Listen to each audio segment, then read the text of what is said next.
Everything is energy. We're made of it, we're affected by it, and we send and receive it constantly. How well we manage it can make a difference in every aspect of our lives. This brings us to energy hygiene. Who knew there was such a thing? Energy hygiene is a topic that isn't often discussed. What's more, many energy workers don't think about energy hygiene when working to remove negative energies from their clients. Today, we'll explore both metaphysical and physical tools that you can use to manage your energy. Stick with us until the end for a 3-card tarot spread you can use today. Hey, Mystics, if you're new here, welcome. If you already know us, welcome back. I'm Lisa Stewart. I'm Susie Parker Goins. And I'm Kai Bertrand. Welcome to the Mystic Mosaic Podcast. We're here to help clarify, illuminate, normalize, and encourage you as you develop your gifts so you can confidently build a sustainable lifestyle for you, your family, and even your career. We're providing information to use as a launching point for your own spiritual journey. We're not doctors, and we won't be giving medical advice.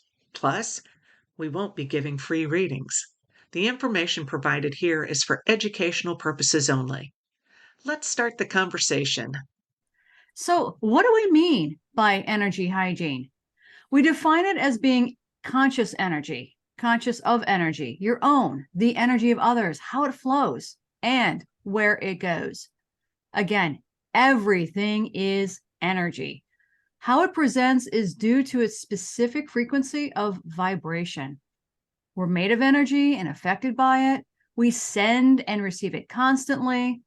How well we manage it can make a difference in every aspect of our lives and the lives of our clients. There are 2 main aspects we're going to highlight: general personal energy hygiene and hygiene for healers. If you're an empath, we have info especially for you later in this episode. All of us are empaths and have stories to share to help you avoid the issues specific to empathic people. So stay tuned for the upcoming episode devoted solely to empaths, where we'll share a lot more information. So, Susie, what happens when you're not conscientious of it? When you're not paying attention to the energy, you don't know if it's yours or someone else's. You can feel drained, extremely tired, serious fatigue. You can be taking on physical ailments. Question what that headache is. Is that yours? What about your stomach? Is it, are you just like, whoa? You can have sleep issues, mental fog. You can become open to picking up negative energy and negative entities or attachments. Then you take on other people's emotions and physical ailments like road rage. That's something that can travel from car to car. And then again, is that you're frequently for me, it's like, what's on my back? My back hurts. Is that mine? Is that somebody else's? You can also experience intrusive thoughts. I had an instance where we had identified that I had an attachment. Somebody was trying to get in on my energy, and I kept having these thoughts like the paparazzi were constantly watching me. And after working with Kai and Lisa, we identified that it wasn't my energy. You get to look and see if it's yours and figure out what you're going to do about it. So, Kai, what are your thoughts on personal energetic hygiene? It sounds like teeth. Well, the whole thing about our energy hygiene for personal use, or our personal energy hygiene, is that, or to remember, is that our energy field brushes up against other people's fields constantly. This is one of the ways we interact with people. Our connections to others are verbal, physical, and energetic.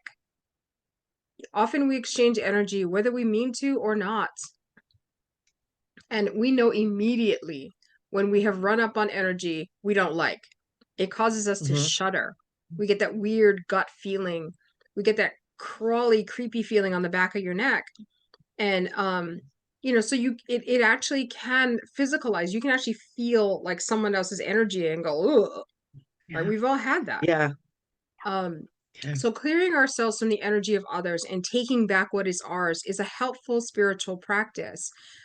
If we don't occasionally clear off what is not ours and take back what is, we can easily find ourselves feeling lost and overwhelmed. Think of it as a puzzle with the pieces scattered everywhere. Hmm. So I've go ahead. got a story about how you can feel it on yourself. I was talking up an organizer for an event once, and as we do, we talked about all kinds of things, and we went in for a hug pre-pandemic, and I could feel his energy working on my chakras, and it felt so invasive and so uncomfortable. I pushed him away and I said, I didn't give you consent to do that. And he went, it's what I do. So I Oh, had to do some serious energetic cleaning there. Yeah, yikes. I know we talked about it in the ethics episode, but it's still relevant. It just steps forward. It's like, yeah, that's what it can feel like when it's physicalized. So being physical, understanding, paying attention to your body is one way to become more aware of energy. What else can we do, Kai? Well, we do have to pay attention to specifically the kind of mood that you're in, because we don't understand, or a lot of people are not aware of that, when you're in a bad mood, you actually can send out bad energy. And when you're in a good mood, you can send out good energy. So if you're conscious of the kind of energy that you're sending out, then, that can actually help you a lot in Mhm. that. So I do have a question. I mean, I know we all have our days. What do you do when you're in a bad mood? I prefer to stay home, but I would do that all the time. What can you do outside of staying home? You know, what else can you do to be aware, or do you just fake it until you make it, which I've always objected to? Well, a lot of times is if I mean, there's, for me, like my solution is I use an energy shield. And what I do with that is I set the intention that, that I can be in the rottenest mood ever. And it actually hits the inside of the shield, slides down the inside, and goes down a drain that goes directly to the earth. Then that way, it never goes anywhere. So I can be as angry or as whatever I want to be in that moment, just have like the worst attitude ever, and it won't go anywhere because it's all that energy is going to the earth. That's Now, fun. if you don't want to do that, it's like if you are in a bad mood, and and you just, as long as you're conscious of it, you can actually, like, okay, because I'm in a really bad mood, I don't want to spread that energy, so I have to be conscious of that. And that just being aware of that actually changes the energy that you send out. So just being conscious of it makes all the difference. Mhm. So yeah, I mean, I use shields because that's just my way. But if you don't do shields or things like that, or you don't know how to do that, you don't have to fake it. It's just being conscious of it and saying, okay, I know I'm in a bad mood, but I don't want anyone else to be in a bad mood. So I'm just going to do my best to at least neutralize that energy that I'm sending out, so that it's at least neutral if Okay. it can't necessarily be positive. So it's just a conscious awareness of that. So And you're then, not taking that mood out on somebody else. yeah, yeah. Okay. Because when you do So that, seeing it energetically makes a big difference. Yeah. because you actually share that energy when you do that. Okay. Um, Yeah, and also, go ahead. I was going to say, I've heard people say, I'm in a bad mood and I don't care who knows it. And I'm like, ooh, step back. Yeah. Yeah, Yeah. because literally, like, that whole thing about misery loves company, like that is no joke. Yep. That is Absolutely no right. joke. Mhm. Because there are some people who, when they are not feeling well, they will do everything they can to make sure everybody else around them is miserable as well. And I go out of my way to be especially chirpy.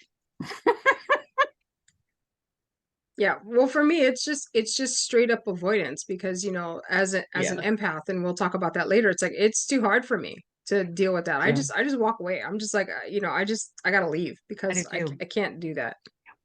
Because yeah, I'm not a fake it till you make it either person. No, no, Yeah, it's all So, no. written So all over that's my face. hmm yeah, I am. So, as part of the awareness thing, you need to pay attention to the moods of others as well. Bring your understanding of energy into your interactions. So if somebody is in, somebody else is in like a really bad mood, like again, I would put up a shield so that that person Yeah. can keep that energy to themselves. Or you just like energetically avoid that person if you can, so that so that they can work out whatever it is, because yeah, everybody has their bad days, and some people have really challenging things, Mhm. and that's not a judgment. That is your life, and I understand that, but I don't need that burden, Mm-hmm. right? And just like when I have my own challenges, I don't necessarily want, I mean, it's nice to have help to carry your burdens, but I don't necessarily want to put that on another person either. So, just being aware of that kind of stuff really makes a difference. Um, so if something is tense, focus on keeping your energy calm. You can do that by deep breathing. It helps you to maintain your calm. Be conscious of your surroundings, and call in your guides for added support, because that's what they're for. You can Mm-hmm. also call in your ancestors if you want to, because that's what I do. And you can, to help you just kind of maintain if you need to, because sometimes it's not just a matter of like, well, I'm in a bad mood and it's not going to go away, and it doesn't necessarily have to, because you have to feel your own feelings, but at the same time you have to have some sort of way of maintaining it, Mhm. so that you don't end up poisoning your entire environment with whatever's going on at the moment, right? The other thing you can do is, if your situation is a little too sedate, you can raise the vibration of your energy to give it a little life. And this whole thing about shifting energy, because that's really what it's about. This whole thing is about shifting energy. Susie's got a story about someone who shifted energy in a class she took. Yeah, but it was on the other side. We had just gotten out of a belly dance class and we were all just like, oh, I love it. You know how you go to a workshop and you have all the information and you want to maintain that excitement around it. Well, we walked into the main store and this guy didn't like the energy. So he took it on himself. Again, we're talking about not talking to us about it. And he shifted the energy by playing sedate music. And yeah, that can be a whole can of worms like, yeah, we were too much. He didn't ask, blah, blah, blah. But that's not the point. You can use a variety of methods to shift the energy, and bringing an awareness to it is really what does it. And this kind of leads in. I said we didn't notice how he was reacting. So Kai, what are your comments on that?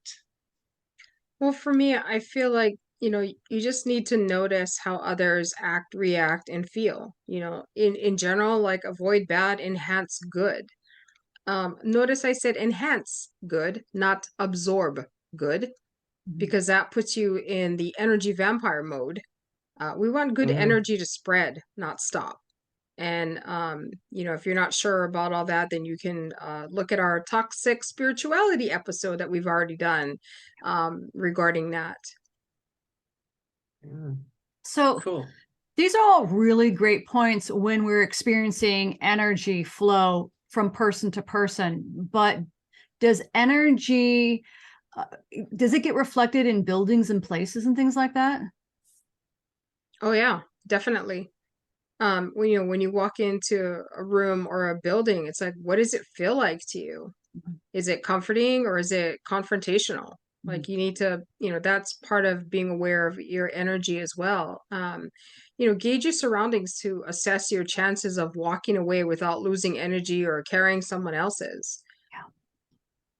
Yeah, that Um, really speaks to shielding up. I mean, anytime we have this talk about energy and we have this talk about butting up against somebody else's energy, whether it's good or it's bad. Um, I had uh, an example story that we all know what it feels like when we walk into a room when somebody has just had an argument, right? There's this sense of foreboding energy that kind of hovers between the two people or the group of people that just had that altercation. And I remember once specifically when my mother-in-law came to visit, and I knew that they were coming. And so I cleaned the house, opened the windows, dusted, vacuumed, did the dishes. I was all set for them. It was a beautiful spring day. They walk in, we pull in our luggage, and she and Andrew sat down at the kitchen table to have their tete-a-tete as they always did. And I walked away for a few minutes. I came back. the energy had obviously shifted because there is this big foreboding, dense, spiky energy that was sitting between the two of them. And I'm like, whoa, what did I just walk into? So I'm like, okay, guys, let's and as soon as I walked in, again, the energy shifted because they didn't want to continue talking with me standing there. And I'm like, okay, next. So yeah, that's a perfect example of that, and being aware of energy and things like that. And there's sometimes like when you walk in on things and you don't know what's happened, but you feel it. And then it's just a matter of, okay, well, do I want to engage in this or not? yeah. And then, then you plan accordingly for that. Once you increase your sensitivity to energy, you can prepare for things. You can consciously adjust your aura according to your circumstances, such as you pull it in tighter to avoid energy interaction, which would be like in an elevator or a crowd, or if you've just walked into a room where there's been an argument. And what happens is sometimes is if people cannot lash out at the person they're arguing with, they will lash out at whoever happens to show up. Yeah. So if you pull your energy in and just be like, I'm not a part of this at all, then then they don't have anything to grab onto, if that makes sense. Yeah. Yeah. I've had that happen.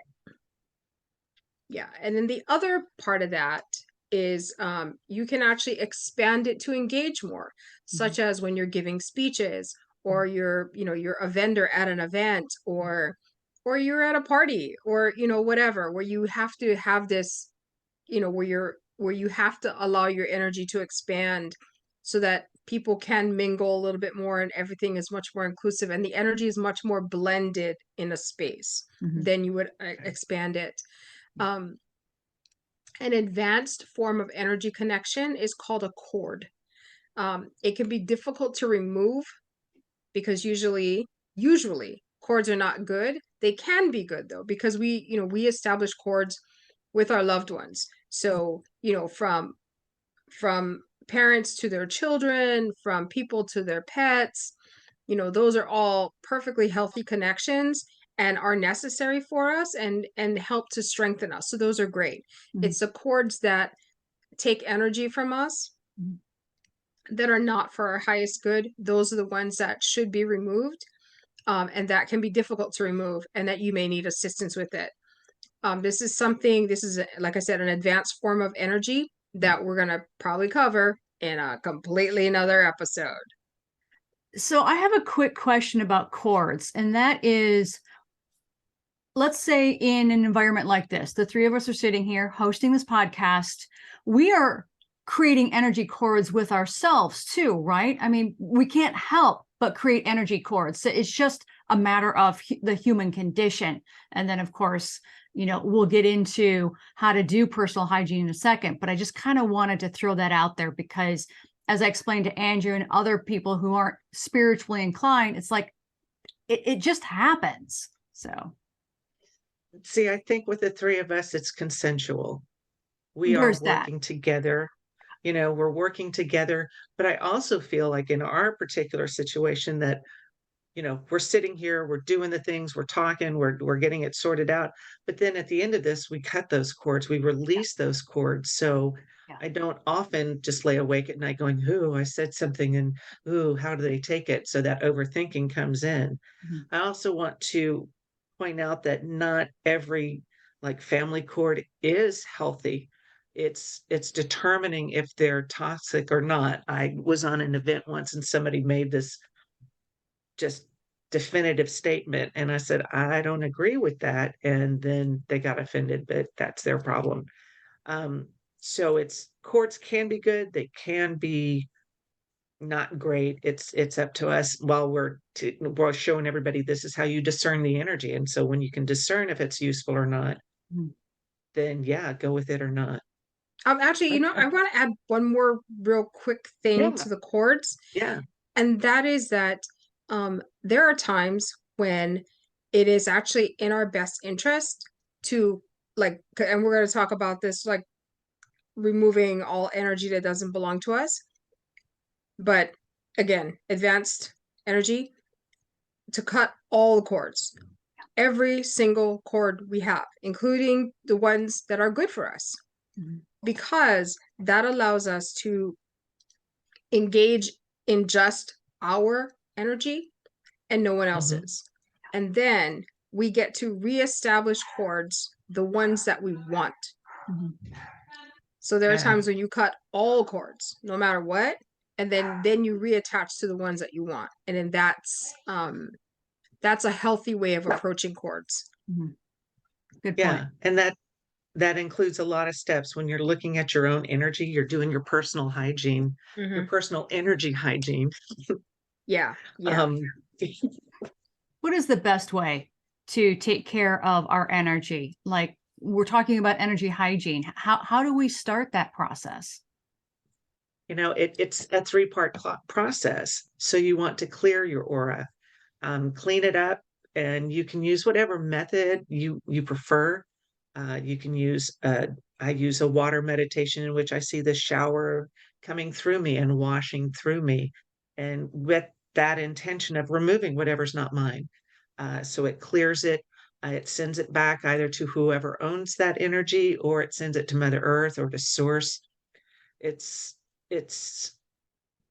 I don't know, Kai, you were talking about something that sounds so much more succinct than I'm about to ramble. What was it you were saying in planning?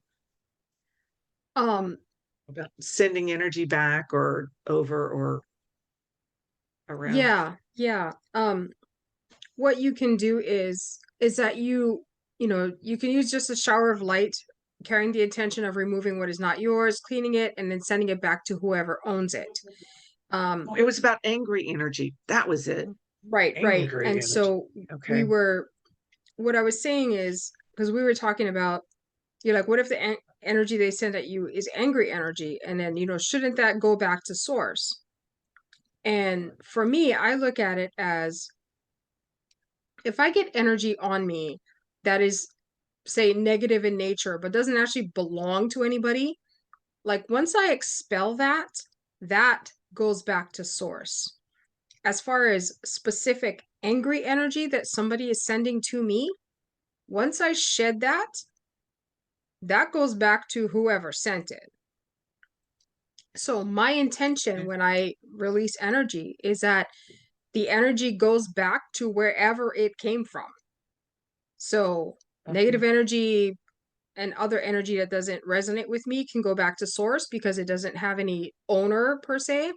But if somebody sends me angry energy, they get it right back.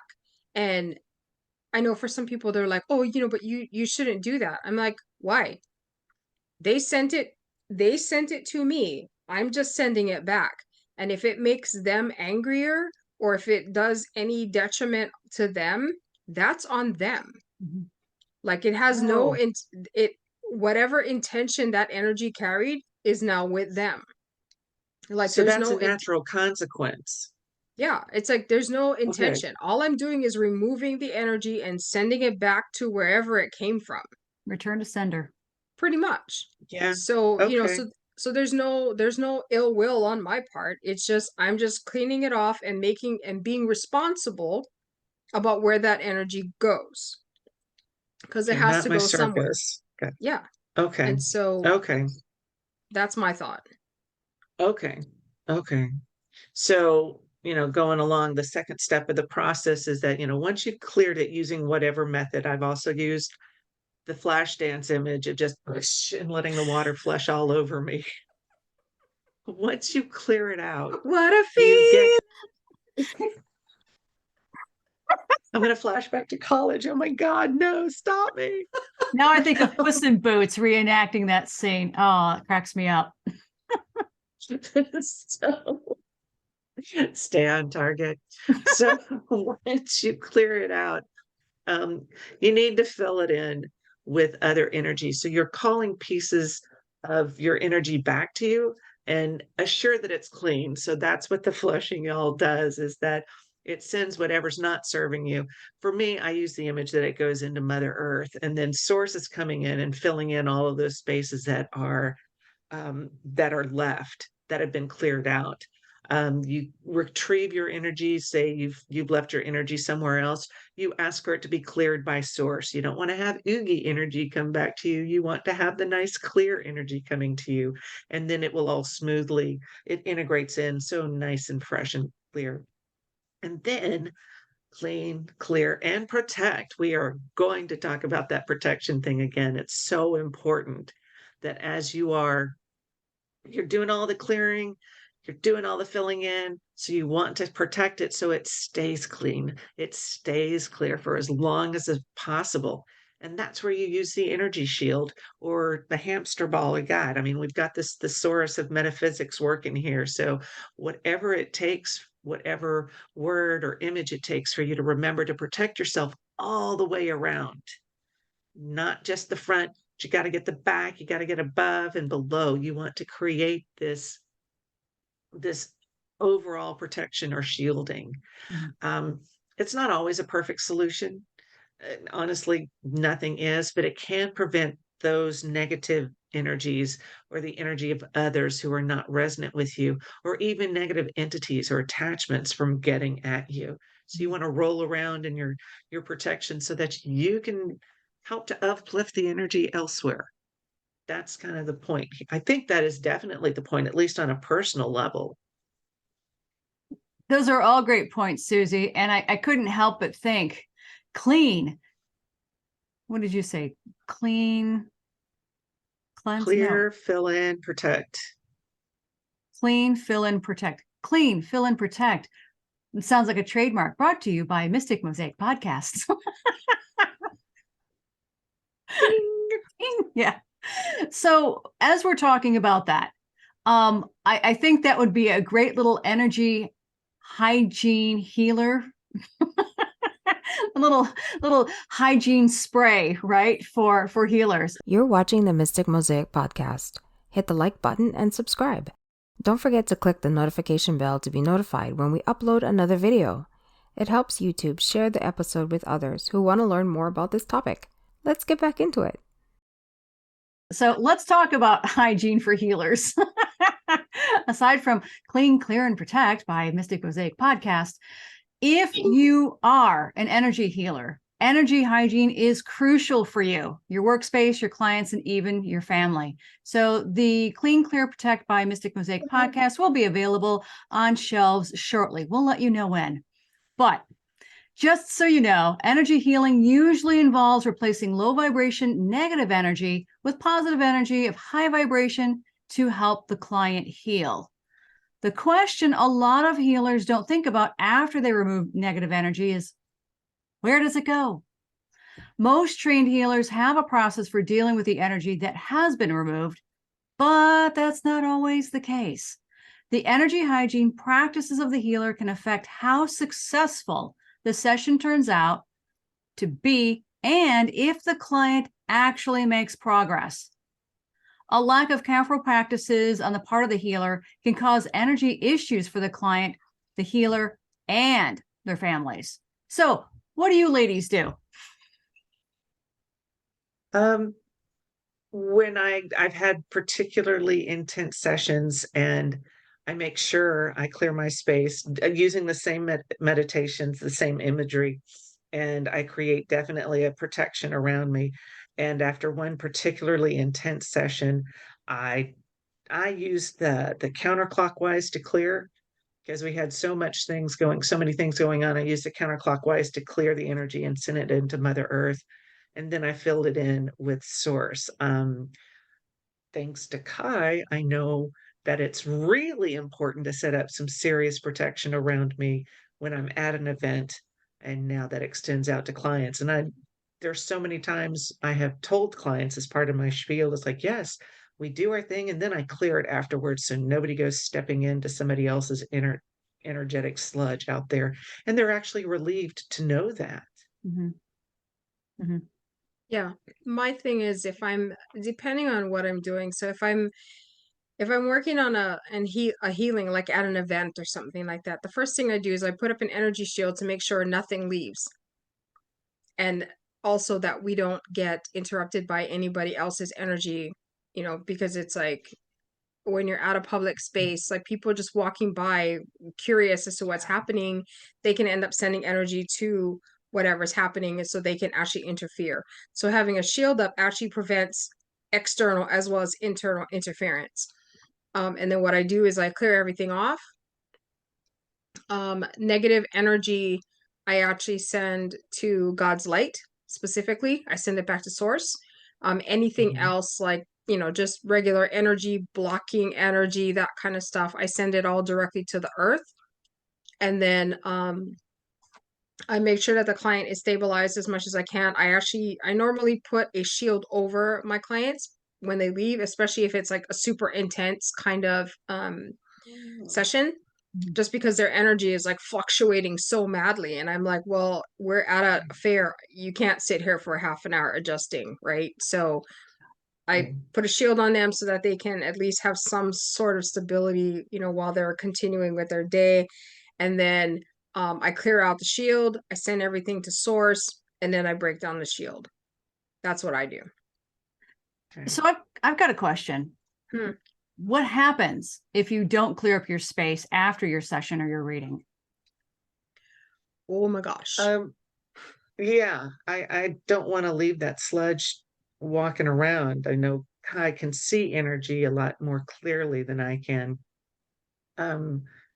If I don't clear it, I find that there are people who are drawn to it that I don't want there. The folks who will sit and just the energy vampires will just sit. They don't care what kind of energy they're taking in, but they will just suck it all up. It creates a sort of a booby trap, certainly. Something else for somebody else to pick on. So I don't know what happens if I don't clear. I don't know if somebody else stepped in it, how that impacts them on the way out. But I feel as a hygienic healer, I want to make sure that doesn't happen. And I've also done those works with entities where I've put them in the gold mesh, like I learned from Kai, and I sent them out. And I sent them out. I really don't need somebody else uh, picking that up because, Ew. yeah. Uh-huh. Uh-huh. It was yeah. And the rubberneckers, I try to make sure I don't pay too much attention to the people who are walking by, just going, oh, isn't that interesting? It's like I don't need that. So yeah. Yeah, Um no. I normally, the thing with negative energy, like when if you don't clear your space, you could end up like, as a person, if I was not a person conscientious about how I handled the energy, with my clients and with my sessions, as a healer, I could end up taking that stuff home and taking it to my family. no, no, no, People no, who no. have nothing to do with what you do could end up with whatever you took off of somebody else. So, you could give it to your not your family, but your friends, I mean, anybody you come in contact with after that, could get this energy. So, um, like Susie had mentioned, because I can see energy, what happens is, um, I've seen this on so many occasions, that which is why we're talking about it, in that, Yeah. there's lots of energy healers who are like, oh yeah, I can remove energy and blah blah blah, and they absolutely can.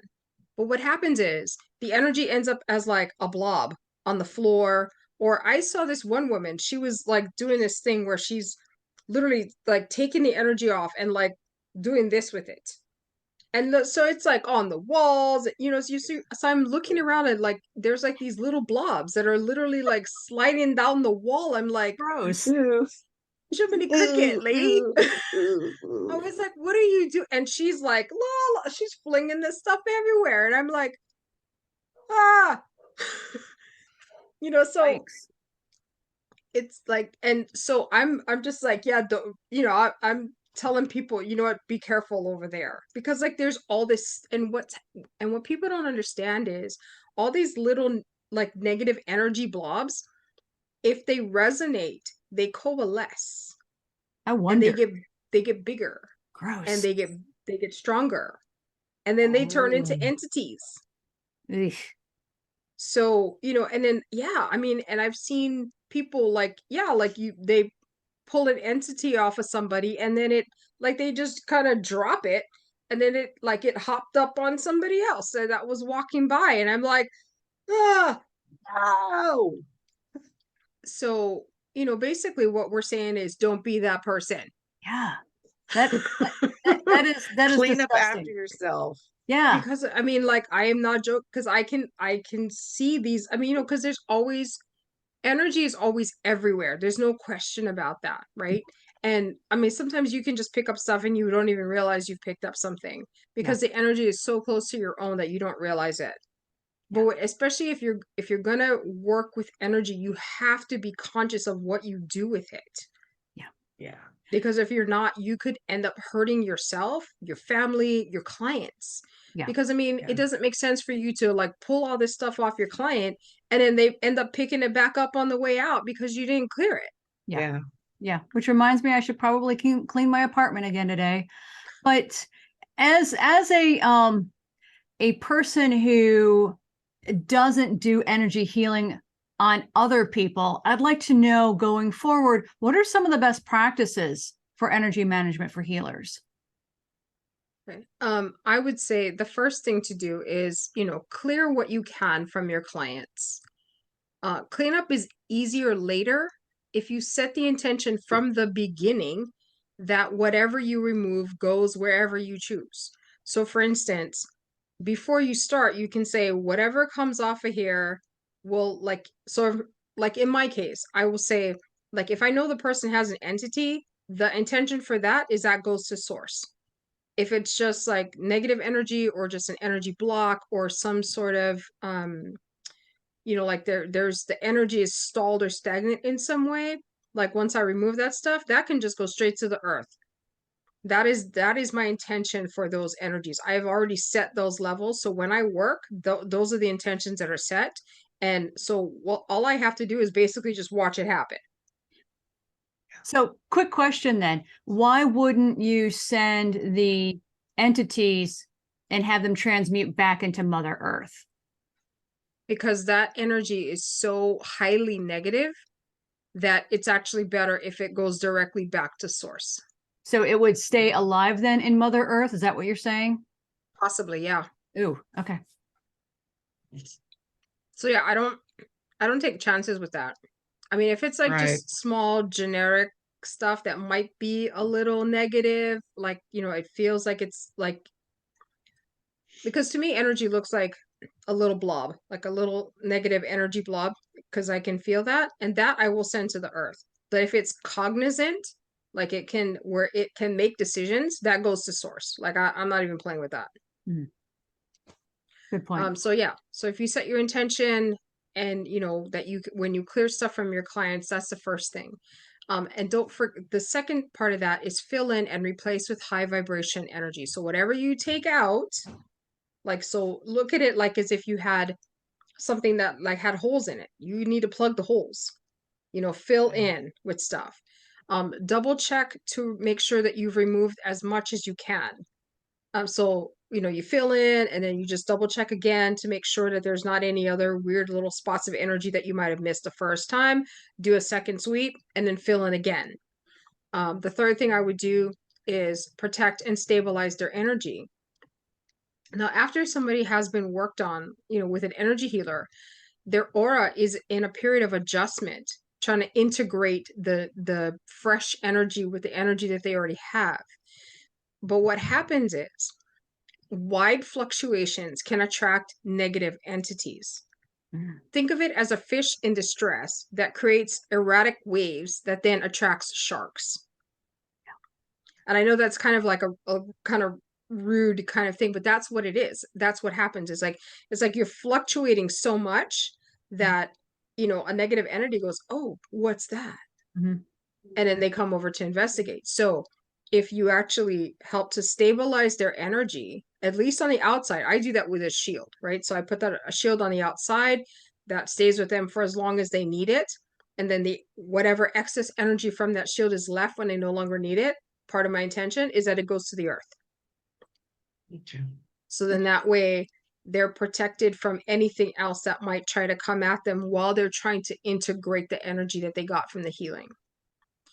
And then the next thing is to dispose of energy in a responsible way. So either you send it to the earth, you send it to God's light source, or use whatever method you prefer. So if you're using a particular modality and you're trained to deal with negative energy in a particular way, then do that, whatever it is. And then when you're done, you clear your spaces, you clear your equipment if you have any, and if necessary, yourself between clients. Because if something is particularly intense, like you feel like you've been fighting with something, that is a sign that you need to clear yourself, because that means that whatever it was coming after you too. Hmm. And you have to keep in mind that the reason you do this is because clients deserve spaces that are physically and energetically clean when they arrive for sessions. Yeah. That's what helps them make the most progress. It's kind of like visiting an Obgyn office. You want to just make sure that that room has been clean and sterilized before you walk in there. Yep, exactly. Case in point, that happened to me once. So yeah, it's like, folks, all right. Yeah. So all great points. Now, the next thing we want to cover is empaths. We promised you a special section for empaths, and here it is. But stay tuned for the episode entirely devoted to empaths, which is coming soon. So the quick definition for empath is someone who can feel the emotions and energies of other people, places, and things, and a person who is more sensitive to energy than others. I'm an empath. How about you two? Yeah. Some general indicators of being an empath are being in a crowded place makes you crazy. Oh, yeah. You feel overwhelmed by a flood of energy. You feel emotions that you know are not yours. Anger, frustration, and fear are most common. You may get headaches from the constant input of energy, and which means that maybe your aura is working overtime to process all of that information. And also, you can tell when somebody's lying. I love that part. Energy hygiene is particularly important for empaths as they're already more sensitive to energy than others. While most people don't notice when they have the energy of another stuck to them, an empath most likely will. So, Susie, do you have some recommendations for empaths? Sure. I feel that a lot of them are the same thing that we encourage for other people. First off, to clear your energy system as often as you feel is necessary. So clearing every day for an empath, well, it's not always recommended for a daily thing because your aura needs to have that time to adjust to whatever changes you're making before you can add more changes to it. So, yeah, once or twice a week is sufficient for most people. And of course, use your discretion based on your situation. And you always clear after anything that's been particularly stressful.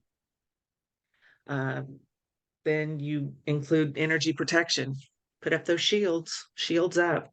And it's easy. We keep talking. Pew, pew. We talk about energy shielding all the time, and you can use whatever method resonates with you, whether it's the white light, a hamster ball of God, whatever it is. Make sure you're protecting yourself all the way around. Now, you can also develop your own. You can put together your own protective talisman or a medallion or a medicine bag or whatever, and it depends on your belief system. If okay, so I've got my dragon here, I've got my goddess here, I've got my necklaces that I wear all the time that help remind me that I am protected. I didn't do any sort of big elaborate ritual or ceremony like you could if you wanted to, whatever works for you. But it depends on what you're most comfortable with and what resonates with you. But it's also a tangible reminder of what it is you do and that you are protected. And sometimes you just need to see something to remind you to go, oh, yeah. So just keep going through and doing those things, being aware of who you are versus who somebody else is. Clear it, clean it, fill it in, and protect, like we've been saying the whole episode. By Mystic Mosaic Podcast. I love the idea of talismans, Susie. I love that a lot. I may end up creating Those them are myself. talismans are really good. Medicine bags are a tribal tradition and they're very sacred. You don't get to, and the other thing is you don't get to play with them. You see one on somebody and you lean in to touch it. That's not okay. Yeah, no. You leave them alone. Yeah. Now, Kai, we've talked about clean, clear, protect, but are there any caveats for empaths who claim to be happy with their own state? Yeah, we've had a couple of people who have said, "Oh, I like being an empath, and I like absorbing other people's stuff all the time, and I'm totally okay with that." I don't know. Without meeting people who've said that, my guess is that either they are a weak empath Mhm, or not one at all. mhm. And the reason I say that is because I've met and worked with many empaths. Most of them want to know how to shut it off because it's too Yeah. much. After I teach them how to do that, the relief on their faces and their gratitude is real. Mhm. It was the same for me when I learned how to turn it off. So if someone told me that they were happy being overwhelmed with the energy, thoughts, and feelings of other people, I would wonder whether they were really an empath or just seeking attention. Okay, so you bring up a really good point, Kai, because I've heard the same from from other empaths as well, which really it kind of turns me cold because I hear I'm an empath. Oh, I feel everything. I feel everybody. And I'm like, yeah, but you can turn that off, right? You know that you can shield yourself up. But they're like, no, then who would I be? I have to feel everything and I have to share every. It's not a badge of honor. It is not a badge No. of honor. Please, people. This is very egocentric. And please, you don't have to be a martyr absorbing other people's energy. And see, my experience with people who are sucking in everybody else's energy is that if they have that distraction, that other people's energy there, so they can help with those other people's energy, they don't have to deal with their own issues. It's a Avoidance. distraction. Mhm. Yeah, avoidance. And yeah, that really gets up my nose. Oh, oh, oh. Yeah. So, being an empath is not, I mean, like if you are a true empath, it's like there are times when you're just like, I need to shut it off because I Yeah, can't take it anymore. It's a state of being constantly overwhelmed. Mhm. So if you have somebody, or if you know someone, or if you are someone who says, "Oh yes, I must engage in everything that the world has to offer," it's like, yeah, there's something not quite right there, in yeah. our opinion.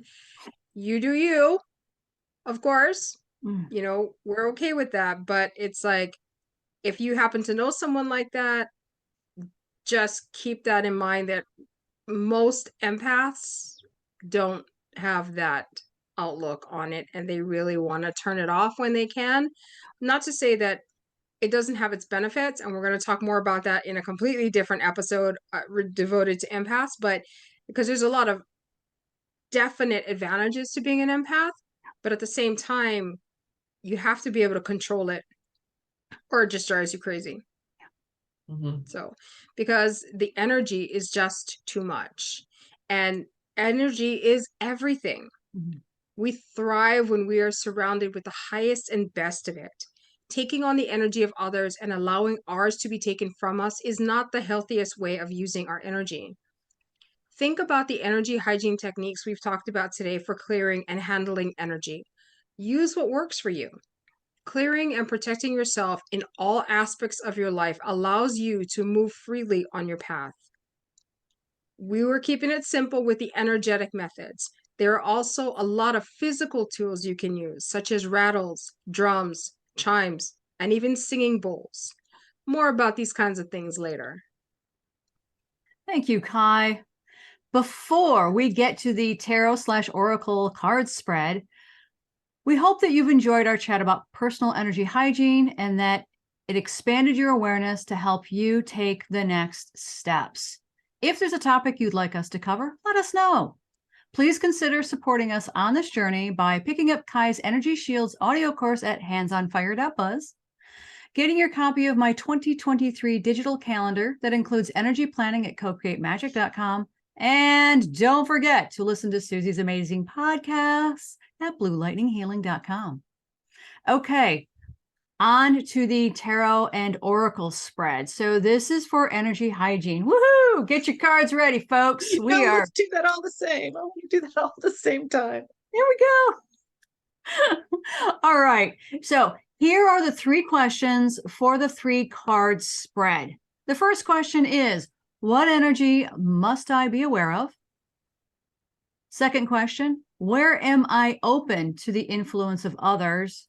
And 3, what protection can I count on? Please share your spreads in the comments. We want to see them. I want to pull out my cards now. But our time is up for now. So until next time, stay grounded, shielded, and magical.